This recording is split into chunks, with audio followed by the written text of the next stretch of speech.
10 మంది కాకుల నడుమ ఒక్క కోకిల కూర్చొని కూసిందే అనుకో, ఏముంటది? కాకుల కావ్ కావ్ కావ్ కావ్ అనే లొల్లి ముంగట కోకిల రాగం వినిపిస్తుందా? కదా. కానీ ఒక కోకిల కూడా గిట్లనే కొన్ని ఏండ్ల సంధి కూస్తుంది, కుహూ కుహూ కుహూ అని. దాన్ని ఎవ్వరు వినిపించుకుంటారు పాపం. కారణం ఏంటంటే అది కూడా ఒక కాకే అనుకుంటుర్రు. ఇప్పుడు సరిగ్గా రాయలసీమ పరిస్థితి కూడా గిట్లనే తయారైంది. ఈనుండ్రమ్మా ఈనుండ్రి పాపం ఆ కోకిల గోస. ముందుగా ఈ సినిమా కథ చూడుండ్రి, చూసిన్రా ఎట్లున్నది రాయలసీమ పౌరుషం. వీళ్ళతోని కలబడితే కాదు, కండ్ల ముంగట నిలబడితేనే భయం అవుతుంది కదా.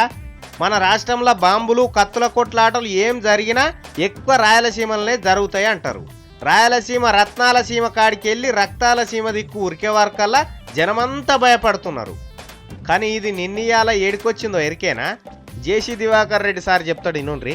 దయచేసి మేము కోరుతున్నటువంటి 2 జిల్లాలను తెలంగాణలో చేర్చడానికి మీరందరూ సహకరించాలని నమస్కారంతో వాళ్లకు నేను విన్నారా?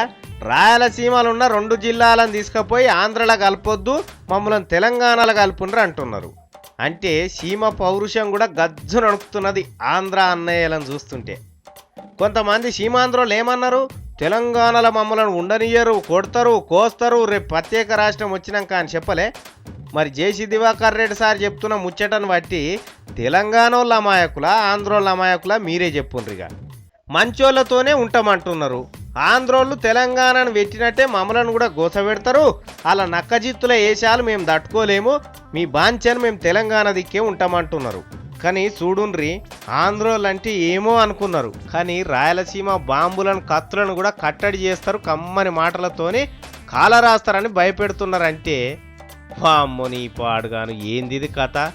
ఇంట్లో ఇంకా 2 దొరలు, చిత్తూరు చంద్రబాబు, కడప జగన్ బాబు. ఓ సమైక్యం సమైక్యం అని కమ్మరిన్లలో సూదులమ్మే మాటలు మాట్లాడుతున్నారు కదా.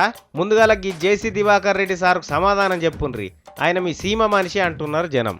ఇదిగో రాయలసీమ గడ్డ.